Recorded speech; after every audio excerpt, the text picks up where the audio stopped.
Listen carefully, because what I'm about to tell you will destroy everything you believe about teamwork, loyalty, and collaboration at work. You walk into the office every morning thinking you're part of a team. You share ideas in meetings. You help colleagues when they're stuck. You cover for teammates when they're behind. You believe in the myth they sold you since day one. We're all in this together. But here's the brutal truth nobody wants to say out loud.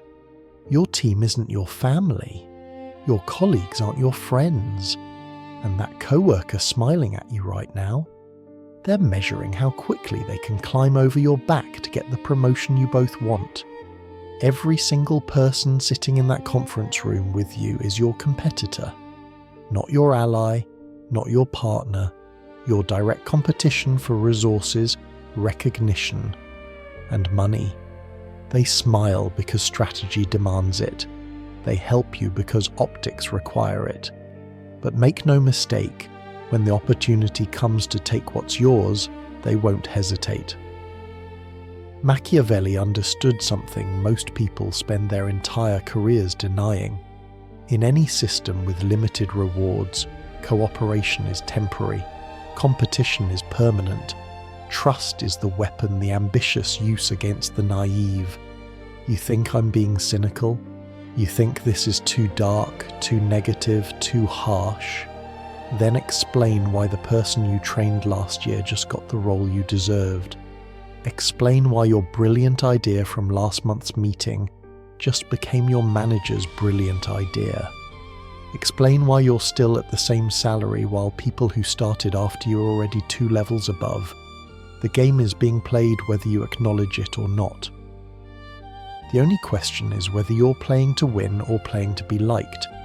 Because in this video, you're about to learn the 7 dark laws that separate those who rise from those who get used. Before we begin, I need you to do something. Drop this affirmation in the comments right now.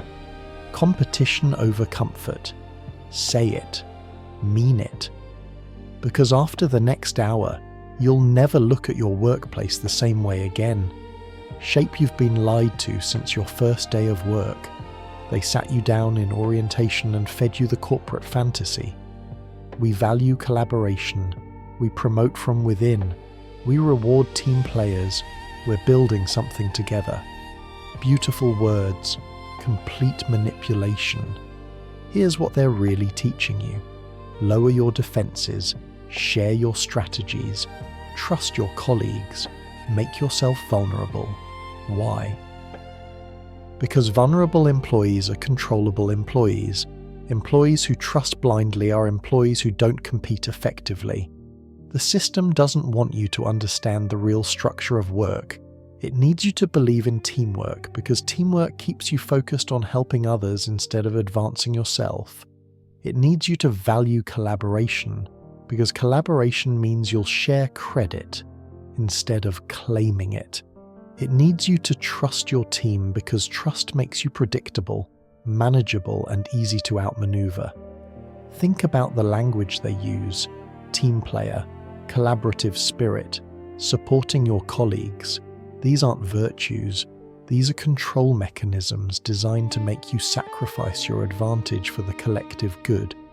And whose good does the collective serve? Not yours.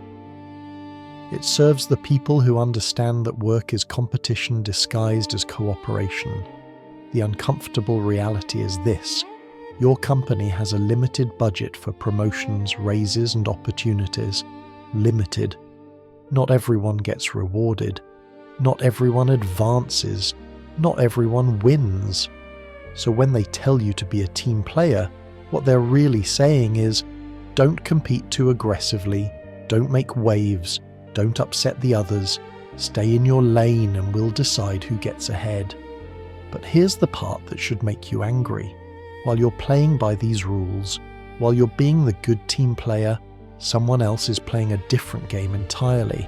They're documenting their wins, they're positioning themselves strategically, they're building relationships with decision makers. They're making sure their name comes up first when opportunities arise. You're helping the team, they're helping themselves, you're sharing credit, they're claiming it, you're trusting, they're maneuvering. And at the end of the year, when promotion decisions get made, who do you think gets chosen?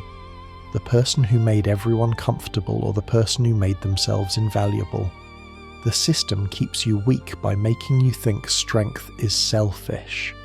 It keeps you poor by making you think ambition is greedy. It keeps you stuck by making you think competition is toxic. Meanwhile, the people who ignore these lies, the people who understand work as strategic competition, they're the ones getting everything you think you deserve. Machiavelli once said, "Men judge generally more by the eye than by the hand, for everyone can see and few can feel." Translation: people respond to what they see, not what actually happens. Your colleagues see you as helpful, collaborative, trusting. What they don't see is that this makes you their servant, not their equal. So here's your first realization. The anger you feel right now, that discomfort in your chest, that's cognitive dissonance. Your programming is fighting reality. The comfortable lie is battling the uncomfortable truth.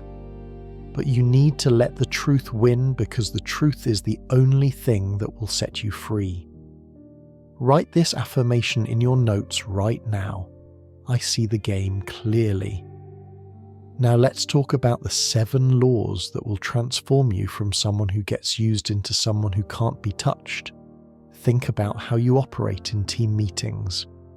Someone asks for ideas and you share yours, freely, openly, completely. You explain your entire strategy because you believe collaboration means transparency. You walk your team through your thinking process. You outline potential approaches. You even highlight potential problems you've already solved. You think you're being helpful. You think you're demonstrating value. You think you're contributing to the team's success. But here's what you're actually doing. You're handing your competitive advantage to people who are measuring how to use it without crediting you. Most people never realize this. They spend years being the person who shares everything, explains everything, helps everyone. They build a reputation as knowledgeable, helpful, collaborative, but they never build a reputation as indispensable. Because the moment everyone knows what you know, the moment everyone can do what you do, you become replaceable. The naive employee thinks transparency builds trust.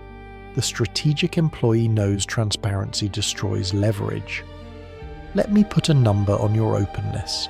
Every time you share a complete strategy in a meeting, you're transferring value from yourself to others. That strategy took you hours, maybe days to develop. You researched, you analyzed, you synthesized. That's intellectual property. That's competitive advantage. That's currency. And you're giving it away for free to people who will use it to advance their own positions. Think about it this way. If that strategy works, who gets credit? The team, the manager, the person who executed it, not you. You become the resource everyone taps but nobody remembers. You become the person they come to for answers but never the person they think of for promotions. Over a career, this cost you hundreds of thousands of dollars, literally. Each promotion you don't get because someone else positioned your work as their contribution. Each raise you miss because your value isn't clearly associated with you. Each opportunity that goes to someone else because they're better at claiming credit than you are at generating results. It adds up. But the financial cost isn't even the worst part. The real cost is respect. When you give everything away freely, people stop valuing what you give. They expect it. They assume it. They treat your expertise as a public resource rather than your private asset. You become the person everyone uses but nobody fears losing. And in a competitive environment, if they don't fear losing you, they don't value keeping you. Your manager knows exactly what they're doing when they promote collaboration. They know that the more you share, the less negotiating power you have. Because here's the truth about organizational dynamics. Scarcity creates value. Abundance destroys it. When you're the only person who knows how to solve a specific problem, you have leverage. When you're the only person with a particular expertise, you have power. But the moment you train everyone else, the moment you document all your processes, the moment you make yourself replaceable through transparency, you eliminate your own advantage. HR departments and management love team players for one simple reason. Team players don't create complications. They don't demand special treatment. They don't negotiate aggressively. They don't threaten to leave because they've conditioned themselves to believe their value comes from the team, not from themselves. Think about who profits from your openness, not you. Your colleagues get to learn from your expertise without doing the work to develop it. Your manager gets more flexible resources because multiple people can now handle what only you could before. The company gets to pay one person's salary for knowledge that multiple people now possess. Everyone wins except you. You've democratized your own value. You've made yourself abundant when you should have remained scarce. Machiavelli once said, "The first method for estimating the intelligence of a ruler is to look at the men he has around him." But here's the application for you. The first method for estimating your strategic value at work is to look at what only you can do that others cannot. If that list is empty, if everything you do can be done by others, you have no strategic value. You have operational value, which means you're replaceable. You're a cog, not a linchpin. In Machiavelli's time, princes who shared all their strategic thinking with advisors often found those advisors plotting against them. Why? Because once the advisors knew everything the prince knew, the prince became unnecessary. The same dynamic plays out in modern organizations. When you share everything, you train your replacement. When you teach everything, you eliminate your advantage. The smartest players in any organization maintain information asymmetry. They know things others don't. They can do things others can't. And they guard that advantage carefully. So what do the powerful do instead? They share selectively. They help strategically. They teach incrementally. They make themselves valuable by remaining partially mysterious. Here's the framework. When someone asks how you solved a problem, you give them the result, not the process. You show them the what, never the complete how. You position yourself as someone who delivers outcomes, not someone who distributes methods. In meetings, you share enough to demonstrate expertise, but never enough to eliminate your necessity. You give directional guidance, not step-by-step instructions. You show you can solve the problem without teaching others how to solve it without you. This isn't about being difficult or withholding help maliciously. This is about maintaining your competitive position. You help people learn to think, not think for them. You mentor people toward competence, not toward replacing you. Let me give you a concrete example.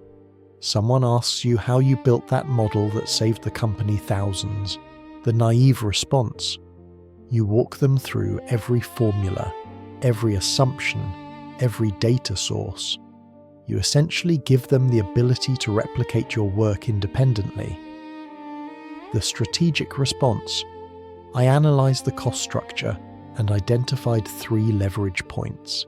Happy to review the output with you or help you think through your specific situation. You demonstrate expertise, you offer support, but you maintain the core intellectual property. Do this consistently and something interesting happens. People still come to you for answers because you're helpful, but they never stop needing you because you never give away the complete formula. You become valuable through sustained contribution, not one-time knowledge transfer. Your career transforms when you shift from being the person who answers every question completely to being the person who helps others arrive at answers while maintaining your unique capability. The first makes you helpful. The second makes you indispensable. Remember this distinction. Helpful people get thanked. Indispensable people get promoted. Here's the part that will twist your mind. The less you give away, the more people value what you do give. The more strategic you are about sharing, the more impact your sharing has. Scarcity doesn't just create value for objects, it creates value for knowledge, expertise, and help. The person who helps everyone with everything becomes background noise, expected, taken for granted. But the person who helps selectively, strategically when it matters most, that person gets remembered, that person gets respected, that person gets rewarded. You don't become more valuable by being more available. You become more valuable by being strategically scarce. Drop this in the comments. My knowledge is currency.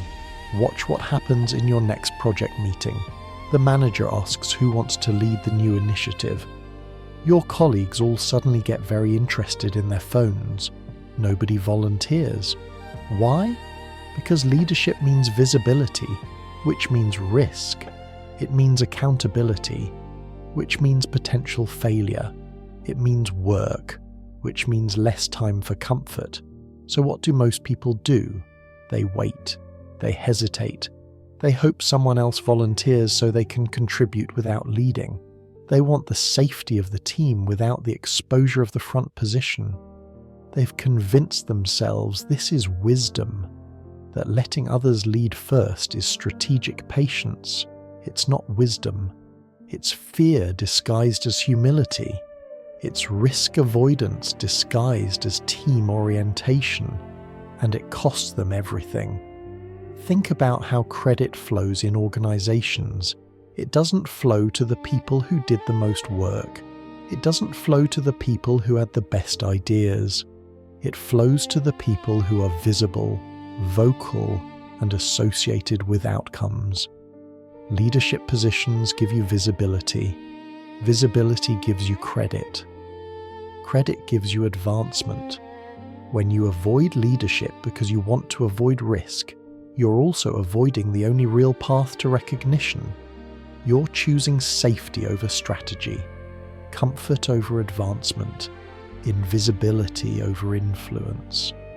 The average employee thinks the best work speaks for itself. The strategic employee knows work only speaks when you position yourself as its voice. Let me show you the math of invisibility. In any project, roughly 20% of the credit goes to the actual execution team. 80% goes to the person positioned as the leader, the driver, the face of the initiative. Doesn't matter if they did less work. Doesn't matter if your contribution was more critical. What matters is whose name is attached to the outcome. Every time you avoid visible leadership, you're volunteering to be in the 20% group while someone else claims the 80%. Over a career, this means you do the work that generates results, but others harvest the rewards. You create the value, they capture the credit. And here's what makes this even more devastating. Decision makers, the people who control promotions and opportunities, they don't see the work happening. They see the presentations, they see the updates, they see the person standing up and claiming ownership. That's who they remember when opportunities arise. You could be the most skilled person on your team, the hardest worker, the clearest thinker, but if you're not visible, if you're not associated with outcomes, if you're not positioned as a leader, none of that skill matters. You become the person others succeed because of, not the person who succeeds. The cost isn't just financial, though that's substantial. The cost is psychological. You watch people who contribute less but position better getting everything you work for. You watch your ideas become their achievements. You watch your execution become their leadership success. And each time it happens, it reinforces the belief that the game is rigged, that hard work doesn't matter, that success is about politics. You're right about one thing. It is about politics. But politics isn't corrupt favoritism. Politics is strategic positioning, and you're losing because you refuse to play. Your organization has a limited number of leadership positions, high visibility projects, and advancement opportunities. Limited, scarce, competitive. So when they tell you to be a team player, when they promote collaboration, when they emphasize collective success, they're not being nice. They're being strategic. They need workers, lots of workers, people who execute without demanding recognition, people who contribute without claiming credit, people who generate results without expecting rewards. The system depends on having more people doing work than people receiving advancement. So they sell you the lie that hard work gets noticed, that quality work speaks for itself, that if you just keep your head down and do excellent work, eventually someone will recognize you and promote you. This keeps you producing without positioning, contributing without claiming, working without winning. Meanwhile, the people who understand the game, they're not doing more work, they're doing more visible work. They're not being better team players. They're being better self-promoters.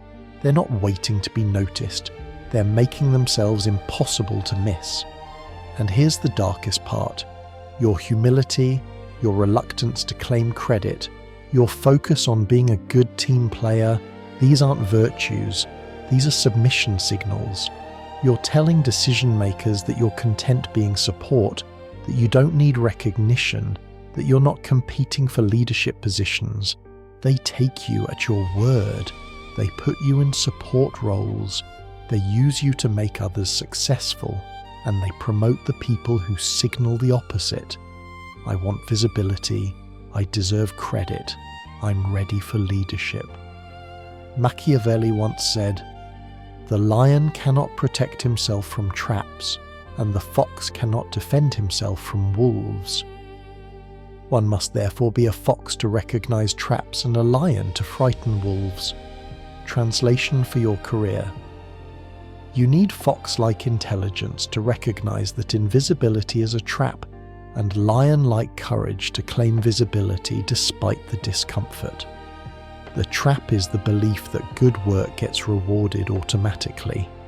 The wolves are your colleagues competing for the same limited opportunities. If you're only good at work without being good at visibility, you'll do excellent work that others claim. If you're visible without substance, you'll be exposed quickly. But if you combine both, if you do quality work and ensure you're visibly associated with that work, you become untouchable. You become the person who delivers and gets recognized for delivery. That's the combination that drives advancement. In Machiavelli's framework, the prince who only relied on being good eventually lost power. The prince who only relied on being feared eventually faced rebellion. The prince who balanced both maintained authority. Your career works the same way.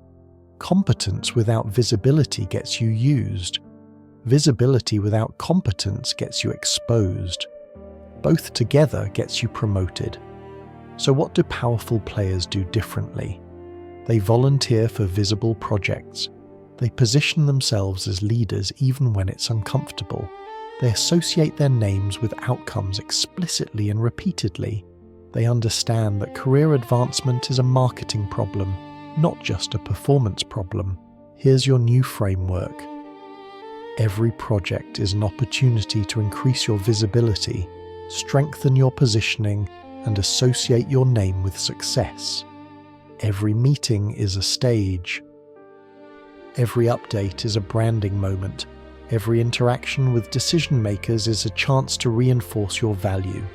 Specifically, here's what this looks like. When a new initiative starts, you volunteer to lead it. Not because you necessarily want more work, because you want more visibility. When the project succeeds, you present the results. You send the update. You ensure your name is attached to the outcome. In meetings, you speak early and clearly. You don't wait for perfect insights. You contribute actively because active contributors are remembered.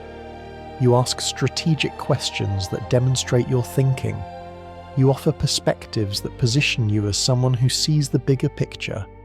When you complete work, you don't just deliver it quietly. You document the impact. You quantify the value.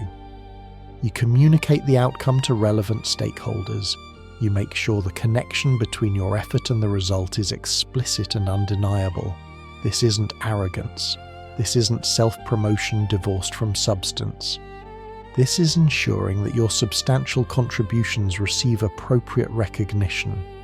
Because in a competitive environment, appropriate doesn't happen automatically. It happens strategically. Let me give you a concrete example. You just completed an analysis that will save your company significant money. The naive approach: you send it to your manager and assume they'll give you credit. The strategic approach: you present it in a team meeting. You send a summary to relevant stakeholders. You document the projected savings and attach your name to the analysis. You create multiple touchpoints that associate you with the value. Same work, dramatically different outcomes. One approach leaves credit ambiguous and claimable by others. The other approach makes credit explicit and defendable. Your goal is to become the person decision makers think of when they think of results, not the person they forget to mention, not the person who contributed but remains invisible, the person whose name is synonymous with delivery. Do this consistently and watch what happens. You get invited to more strategic discussions. You get considered for more significant opportunities. You get positioned as someone ready for more responsibility. Not because you're doing more work, because you're ensuring your work is visible. Here's what nobody tells you. The people who get promoted aren't always the ones who do the best work. They're the ones who are best at making their good work visible. And once you accept this, once you stop resisting it, once you start playing the visibility game strategically, something interesting happens. You don't just advance faster, you also get more respect. Because people respect those who own their value openly. They respect those who claim credit confidently. They respect those who don't hide behind false humility. The invisible worker gets sympathy. They work so hard they deserve more recognition. The visible worker gets promoted. They're clearly ready for more responsibility. Sympathy doesn't pay your bills, promotion does. Drop this in the comments. I claim my wins. Think about the last time someone asked you for help at work. Your colleague was stuck on a problem. They reached out. You stopped what you were doing and helped them. You spent an hour walking them through the solution. You felt good about it. You thought, this is what good teammates do. But did that colleague later mention your help when presenting their work? Did they credit you when the solution worked? Did they reciprocate when you needed help? Or did they take the assistance, take the credit, and move on to the next person they could extract value from? Most people don't track this. They help everyone who asks because they think that's what collaboration means. They believe that if they help others, others will help them. They operate on the assumption that workplace relationships are reciprocal, balanced, fair. They're wrong.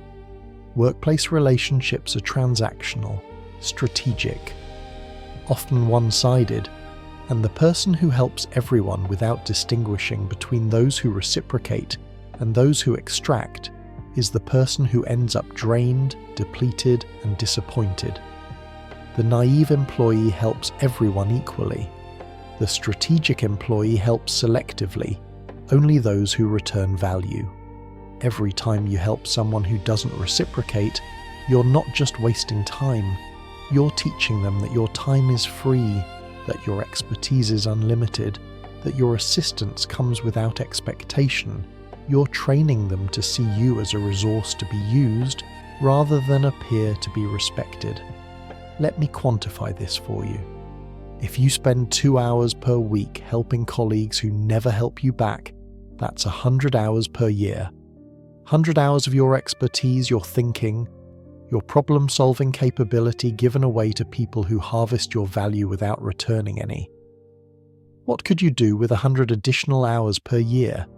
Develop new skills, build strategic relationships with decision makers, work on high-visibility projects, focus on your own advancement. Instead, you're subsidizing other people's success with your own time. But the real cost isn't time, it's positioning. When you're always available to help, when you never say no, when you drop everything for anyone who asks, you signal something dangerous. You signal that your priorities are flexible, that your boundaries are weak, that your time isn't valuable. People internalize this. They start seeing you as support staff rather than as competition. They start treating you as someone who serves rather than someone who leads. And decision makers absorb this perception. They see you as someone good at helping others rather than someone ready for more responsibility. You become the supporting character in other people's success stories. Valuable, sure, but never the protagonist, never the person they think of for advancement. Here's what your helpful nature actually signals to strategic players. You need to be needed. You need to be liked. You need external validation. These are weaknesses they can exploit. Every time someone asks for help and you immediately provide it, you're revealing your priorities. You prioritize their needs over your strategic positioning. You prioritize being liked over being respected. You prioritize short-term appreciation over long-term advancement. Strategic players recognize this pattern and use it. They know who they can go to for free consulting, free labor, free expertise. They know who will say yes without expecting anything in return. They know who they can extract value from without reciprocating. And they do it without guilt because from their perspective, you're volunteering to be used. You're offering your help freely. You're signaling that you don't value your own time. So why should they? The system loves helpful people like you. You make everyone else's job easier. You smooth over problems. You fill gaps. You prevent conflicts. You're organizationally useful.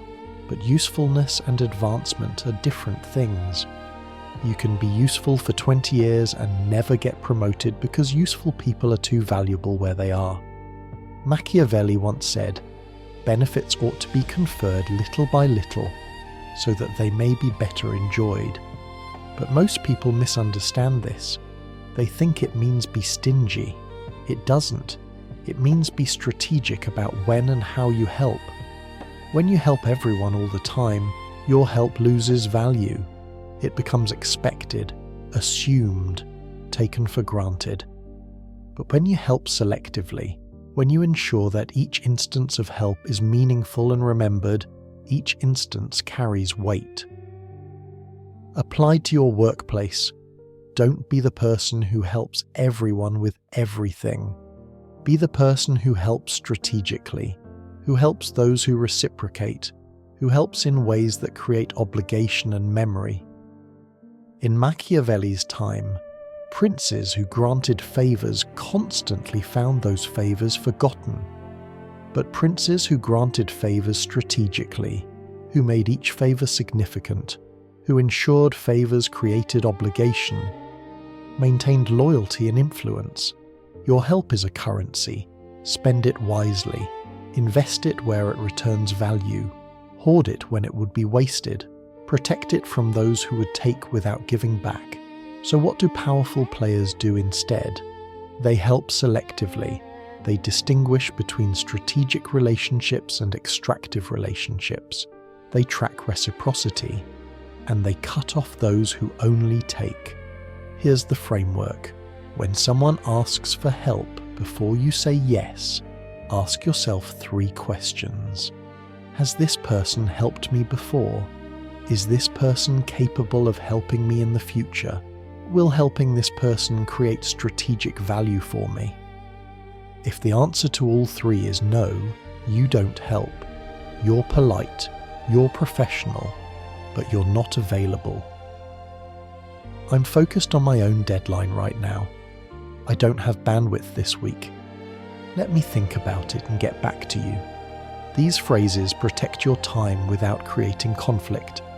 For people who do pass the test, people who reciprocate, people who are strategically valuable, you help. But you help in ways that create memory and obligation.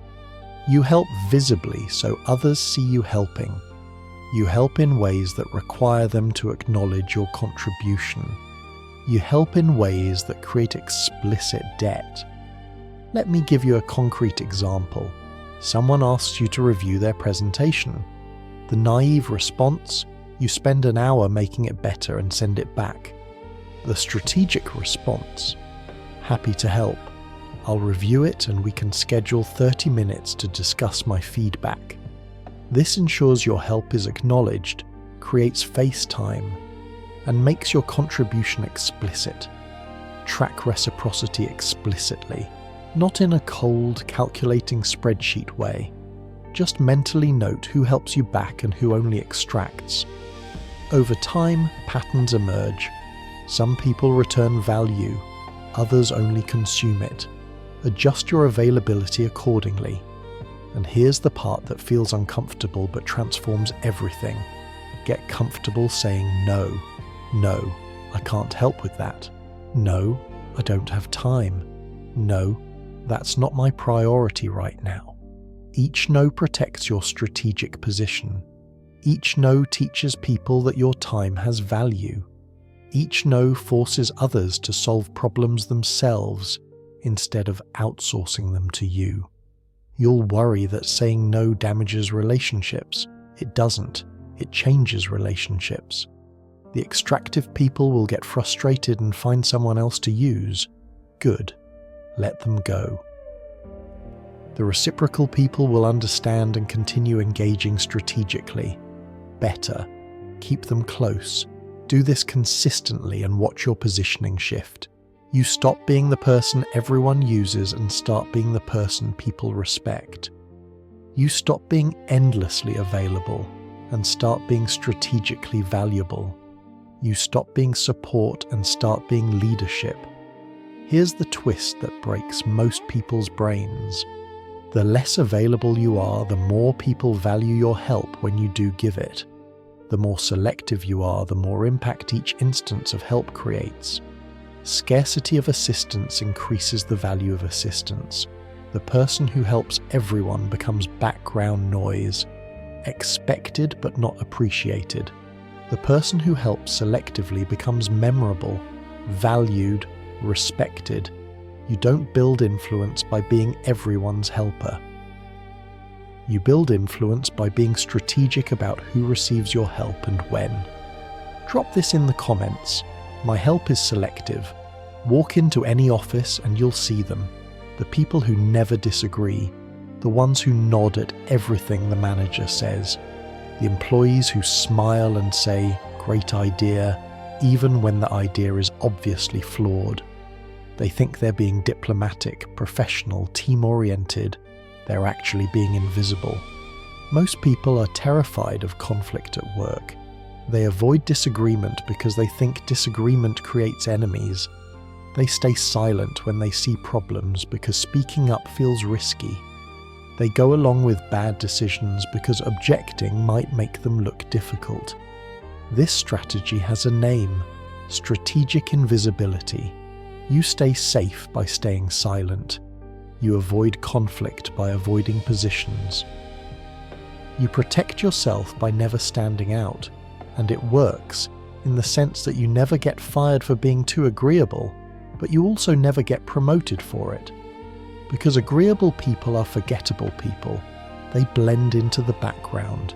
They become the organizational equivalent of beige wallpaper, present, functional, completely unmemorable. Think about the last promotion in your organization. Did it go to the person who never disagreed with anyone? Or did it go to the person who had strong opinions, who pushed back on bad ideas, who wasn't afraid to challenge the status quo? The person who stands for nothing is remembered for nothing. every time you stay silent when you should speak up, every time you agree when you should object, every time you nod along with a bad decision to avoid conflict, you're not just avoiding risk. You're eliminating your differentiation. Decision makers can't tell you apart from the other 20 people who also nod and smile and agree with everything. You have no distinct point of view, no unique perspective, no memorable position. You're interchangeable with everyone else who plays it safe. And here's the cruel irony. You're staying silent to protect your career, but your silence is destroying it. Because advancement doesn't go to the safest person. It goes to the person with a distinct perspective, a clear point of view, the courage to stand behind unpopular positions. Let me put a number on this. Research shows that people who regularly voice dissenting opinions in meetings, even when those opinions are ultimately rejected, are rated as more competent and more leadership-ready than those who always agree. Not because their ideas are always right, because having ideas and defending them demonstrates strategic thinking. When you're always agreeable, you signal that you either don't have opinions or don't have the courage to voice them. Either way, you're signaling that you're not ready for leadership. Leaders need perspectives, they need conviction, they need the ability to stand alone when necessary. Your agreeability isn't making you safer, it's making you irrelevant. Here's what your managers actually think when you never disagree. This person doesn't think strategically. This person follows rather than leads.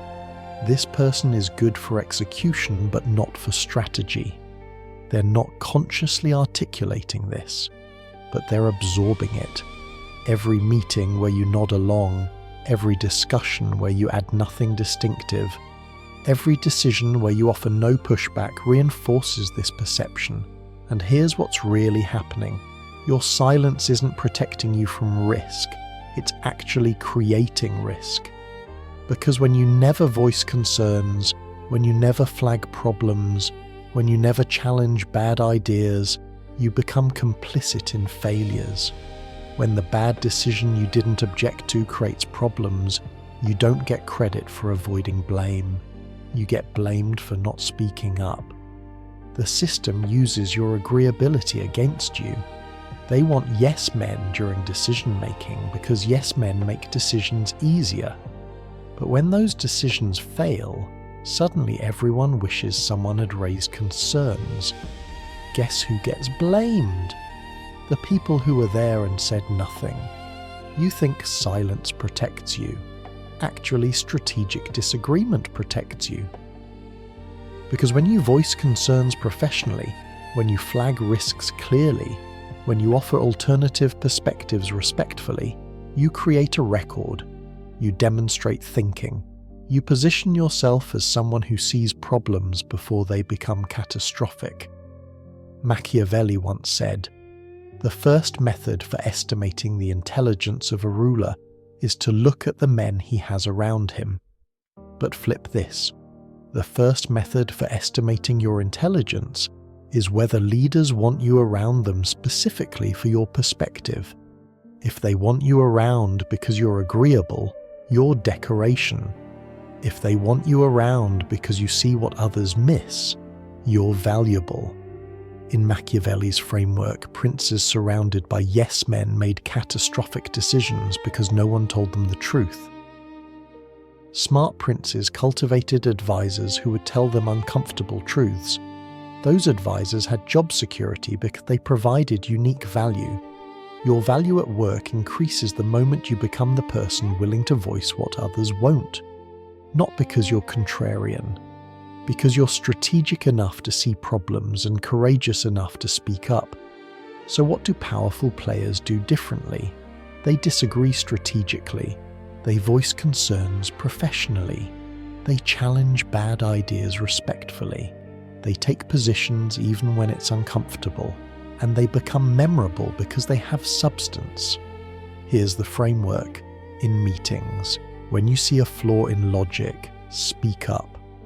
But do it strategically, not That's stupid. Instead, I see the benefit, but I'm concerned about X. Have we considered Y? You're not attacking. You're adding value. You're demonstrating strategic thinking. When your manager proposes something problematic, don't just nod. Flag the risk. I want this to succeed. My concern is Z. How are we planning to address that? You're supporting the goal while highlighting gaps. This is how you demonstrate leadership thinking. In group discussions, have a point of view, take a position, defend it with logic. Even if people disagree, even if your position doesn't win, you've demonstrated that you think independently. You've shown that you have a perspective worth considering. Let me give you a concrete example. Your team is rushing to launch a product with known defects. Everyone's nodding along. The naive response, you stay silent, don't want to be negative. The strategic response, I'm fully committed to this launch. I want to flag 3 risks we should address or at least acknowledge before we proceed. You're not blocking. You're adding strategic thinking. When you disagree with data and logic, not emotion. I think that approach might not work, is weak. Our last 3 attempts using that approach resulted in X, Y, Z. I'm concerned we'll see similar results is strong. You're adding value, not creating conflict. And here's the crucial part. When you're proven right, when the problem you flagged actually occurs, don't say, I told you so. But do make sure decision makers remember you voiced concerns. As we discussed in last month's meeting, this is the risk I flagged. Here's what I recommend now. You're demonstrating foresight without being petty. Do this consistently and watch your positioning change. You become the person leaders check with before making decisions, the person they want in strategic discussions, the person they think of for complex problems, not because you're always right, because you think strategically and voice it professionally. Here's the part that will confuse people who play it safe. The more you're willing to disagree professionally, the more people respect you. The more you voice concerns strategically, the more leaders want you involved. The more you take positions courageously, the more you're seen as leadership material. People don't respect constant agreement. They respect thoughtful dissent. Disagreement, done strategically, demonstrates confidence, competence, and courage, all leadership qualities. The agreeable person is forgotten immediately. The strategic dissenter is remembered forever. Drop this in the comments. My voice matters. Think about how you handle information at work. Someone tells you something in confidence. A colleague shares frustration about a manager. A teammate reveals they're looking at other jobs. A friend mentions they disagree with the new strategy. What do you do with that information? If you're like most people, you keep it to yourself. You think that's what good people do. You believe confidentiality builds trust. You assume that keeping secrets makes you trustworthy. And you're right, up to a point. But here's what you're missing. While you're being loyal and trustworthy, someone else is using information strategically. They're building alliances with decision makers.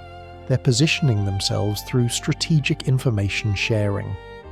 They're creating value by being useful to the right people, and they're advancing while you stay stuck being trustworthy.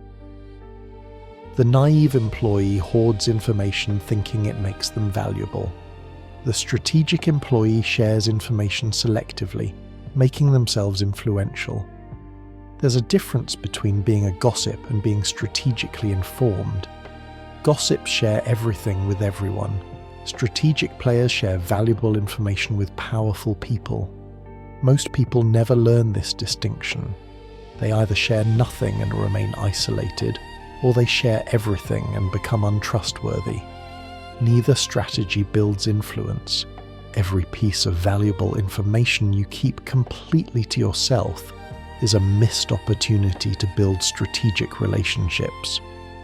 Every insight you have that could help a decision maker that you never share because you think it's not your place is a missed opportunity to demonstrate value. Every observation about organizational dynamics that you keep silent about is a missed opportunity to position yourself as someone who sees clearly. Information is currency in organizations, not gossip, not rumors, strategic insights, market intelligence, competitive analysis, internal dynamics, understanding of stakeholder priorities. People who understand what's really happening and can communicate it clearly become invaluable to leaders. When you hoard all information, you eliminate one of your primary sources of value and access. Leaders need people who help them understand what's really happening below the surface. People who can read situations, synthesize information, and communicate insights clearly. If you're not that person, someone else is. And that someone else is building relationships with decision makers through strategic information sharing while you sit on valuable insights thinking you're being professional. Here's what leaders actually value: people who help them make better decisions by providing information they wouldn't otherwise have. Not gossip, strategic insight, understanding, context. When you share strategically valuable information with decision makers, you're doing several things simultaneously. You're demonstrating that you see the bigger picture. You're showing that you understand strategic implications. You're proving that you're trustworthy with sensitive information, and you're creating access and relationship. But most people never do this because they've confused discretion with silence. They think being professional means never sharing anything with anyone. So they keep everything to themselves and wonder why they don't have relationships with leadership. Meanwhile, strategic players are having conversations with leaders. I wanted to give you a heads up that the team is concerned about X.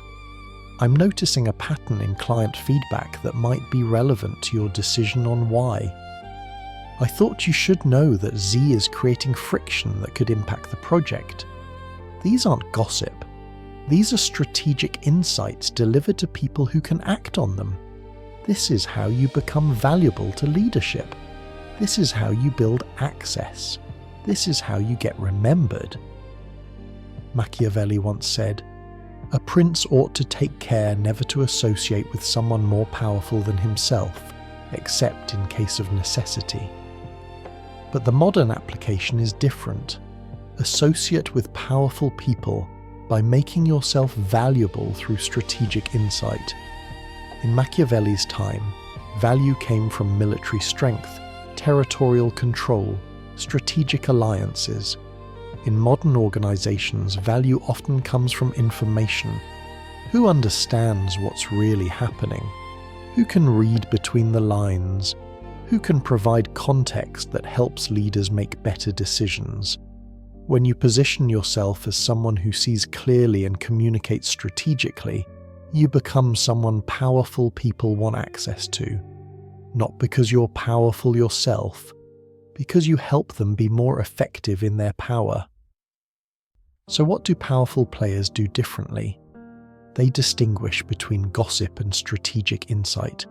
They identify valuable information, they share it selectively with people who can act on it, and they do it in ways that build trust rather than destroy it. Here's the framework. Gossip is about people and usually negative. Strategic insight is about situations and usually useful. John is terrible at his job is gossip. I'm noticing the project is behind schedule due to unclear requirements is strategic insight. When you have strategic insight, identify who would benefit from knowing it. Not everyone. Not your peers who can't act on it. Decision makers who can actually use the information to make better choices. Then deliver it professionally. I wanted to give you a heads up about X. I thought it might be relevant to your thinking on Y. You're not gossiping. You're providing valuable context. You're being helpful while demonstrating strategic awareness. Let me give you a concrete example. You notice that a key client is increasingly frustrated with response times. The naive approach. You mention it to your colleague, maybe to your immediate manager. The strategic approach. You document the pattern and share it with the leader who owns client relationships. I've been tracking client feedback and noticed a pattern I thought you should be aware of. Response times are becoming a concern with 3 of our top accounts. Happy to share more detail if useful. You're not gossiping about who's slow. You're providing strategic insight about a business risk. That's valuable. That's memorable. That creates relationship. Track what decision makers care about. Share information relevant to their priorities. Do it in ways that demonstrate you see the strategic implications. Position yourself as someone who understands business dynamics, not just your narrow function. And here's the critical part. Never betray genuine confidences. If someone tells you something truly personal in confidence, keep it. Your strategic value depends on being trustworthy. But there's a huge difference between personal confidences and strategic business insights. Most people conflate them. You need to distinguish them. Here's what breaks people's brains. The more strategically you share information, the more trusted you become, not less. Because strategic sharing demonstrates judgment, you're not sharing everything with everyone. You're sharing relevant information with appropriate people. That's what trustworthy looks like at senior levels. The person who shares nothing becomes isolated. The person who shares everything becomes untrustworthy. The person who shares strategically becomes influential. Information isn't valuable when hoarded. It's valuable when deployed strategically to build relationships and demonstrate insight. Drop this in the comments.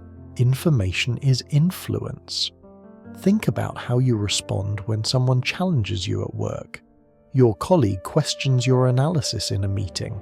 Your manager pushes back on your recommendation. A teammate suggests a different approach. What's your instinctive response? If you're like most people, you defend immediately. You explain your thinking. You justify your approach. You try to convince them you're right. You see the challenge as a threat that needs to be neutralized, and in trying to prove yourself, you reveal everything. You explain your complete logic. You walk them through your entire thinking process. You show all your work. You think this transparency will convince them. What it actually does is give them all the information they need to undermine your position, poke holes in your reasoning, and ultimately take credit for any good ideas you revealed. The naive employee thinks transparency in defense builds credibility. The strategic employee knows that revealing everything in response to challenges gives away leverage. There's a massive difference between being defensive and being strategic. Most people can't handle being questioned without immediately going into explanation mode. They need to be understood. They need to be validated. They need the other person to see their perspective completely. This need makes them weak. Every time you explain everything to everyone who challenges you, you're training them that questioning you results in complete information transfer. You're essentially rewarding challenges with intelligence that they can use against you later. Think about it this way. If every time someone questions your work, you give them a complete tutorial on your thinking, what have you taught them? That challenging you is the fastest way to extract knowledge from you. You've made yourself a knowledge vending machine. Insert challenge, receive complete methodology. Over time, this costs you strategic advantage. Your approaches become known. Your thinking becomes predictable. Your moves become foreseeable. You lose the element of surprise. You lose competitive edge. You become transparent, which means you become easy to counter. But the deeper cost is respect. When you immediately defend and explain every time someone questions you, you signal insecurity. You signal that you need their approval, You signal that their challenge threatens you, and people don't respect those who are threatened by questions. Here's what strategic players understand. Challenges are tests. Questions are assessments. Pushback is evaluation. The powerful don't respond to test with complete transparency. They respond with confidence and selective disclosure. When someone challenges you, they're often not actually looking for your complete reasoning. They're testing your confidence. They're assessing whether you crumble under pressure. They're evaluating whether you need their approval or whether you're secure in your position. If you immediately explain everything, justify everything, defend everything, you've failed the test. You've shown that you're insecure. You've demonstrated that challenges destabilize you. You've revealed that you need their understanding and acceptance. But if you respond with confidence, if you acknowledge the challenge without giving away your methodology, if you stand firm without becoming defensive, you've passed the test. You've shown strength. You've demonstrated security. You've maintained mystery. Strategic players challenge themselves to extract information. If you give it freely, you're serving their strategy, not yours. Machiavelli once said, "Everyone sees what you appear to be, few experience what you really are." In modern terms, let them see your confidence and results, never your complete methodology and vulnerabilities. When challenged, show confidence in your conclusion without necessarily revealing all your reasoning. "I'm confident in this analysis is stronger than let me walk you through every step of my thinking." The first project's certainty, the second project's need for approval. In Machiavelli's time, princes who explained every decision to every challenger appeared weak. Princes who made decisions confidently and stood by them appeared strong. Psychology hasn't changed. Constant explanation reads as constant insecurity. So, what do powerful players do when challenged? They respond with measured confidence. They provide enough information to demonstrate competence without giving away strategy. They distinguish between genuine collaboration and strategic testing. And they never mistake pushback for obligation to explain everything. Here's the framework. When challenged, pause. Don't immediately defend. Ask yourself, is this person trying to improve the work or extract information? Are they collaborating or competing? Do they need this information or want it? For genuine collaborators, people working toward the same goal, you share appropriately. For competitors or testers, you provide outcomes without revealing methodology. I've analysed this from multiple angles and I'm confident in the recommendation. Tells them you've done the work without teaching them how you did it. Let me give you a concrete example. Someone challenges your market analysis in a meeting. The naive response, you walk through every data source, every assumption, every calculation. You essentially teach them your methodology to prove you're right. The strategic response, I've analysed 5 years of market data and validated the findings through 3 different frameworks. Happy to discuss specific aspects offline if you have concerns. You demonstrate thoroughness without revealing process. When questioned, respond with results and confidence, not with defensive explanation. The data supports this conclusion, is stronger than, let me show you every spreadsheet I built. One project's authority, the other project's insecurity. And here's the crucial distinction. Defending your conclusion confidently is different from defending yourself desperately. Confidence says, I've done the work and I stand by it. Desperation says, please believe me, let me explain everything until you approve. Practice this. When challenged, take a breath. Respond with measured confidence. Provide results and general methodology if needed, but never explain everything. Never justify endlessly. Never appear desperate for their acceptance. Do this consistently and watch what happens. People challenge you less because challenging you doesn't result in information extraction. Your confidence becomes your defense, your certainty becomes your shield, and people start respecting your positions even when they don't fully understand your reasoning. Here's the twist. The less you explain when challenged, the more people assume you know what you're doing. The less you justify, the more confidence you project. The less defensive you are, the more respect you command. People respect those who are secure enough to stand by their work without needing constant validation. Explanation signals insecurity. Confidence signals strength. You don't build credibility by explaining everything. You build credibility by delivering results and standing behind them quietly. Drop this in the comments. My confidence needs no explanation. Shape you. Now see what most people spend entire careers not seeing. Your team isn't your family. Your colleagues aren't your friends. And trust without strategy is just another word for exploitation waiting to happen. Let me bring this together. You've learned 7 laws that powerful people use while everyone else stays stuck playing nice. Information asymmetry keeps you valuable. Visibility creates opportunity. Selective help builds respect.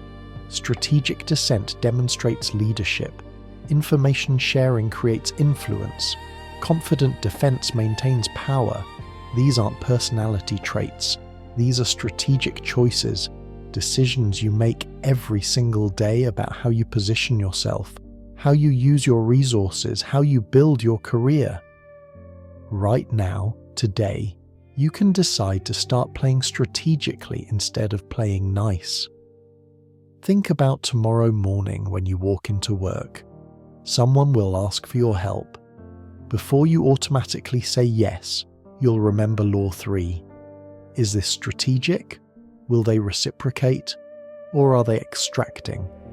Someone will propose something flawed. Before you automatically nod, you'll remember Law 4. Do I have a perspective worth sharing? Can I add value by voicing concerns? Your next meeting becomes a strategic opportunity instead of just another meeting. Your next interaction becomes a positioning moment instead of just another conversation. Your next day becomes a series of choices instead of automatic reactions.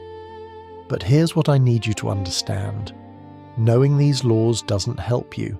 Applying them does. You can watch this video, nod along, think interesting, and then go back to being the person who helps everyone, says yes to everything, and stays invisible. Nothing changes, or you can make a different choice. Tomorrow you apply one law, just one.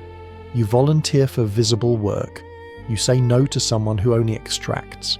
You voice a strategic concern in a meeting. You share one insight with someone who can act on it.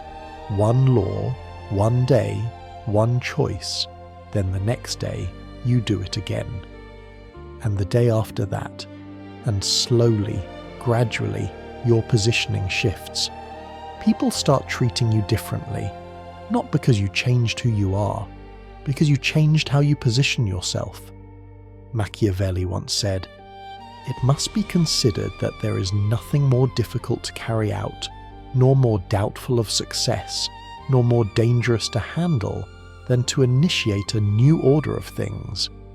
He knew that changing your approach feels uncomfortable, feels risky, feels like you're becoming someone you're not. But you're not becoming someone else. You're becoming the strategically intelligent version of yourself.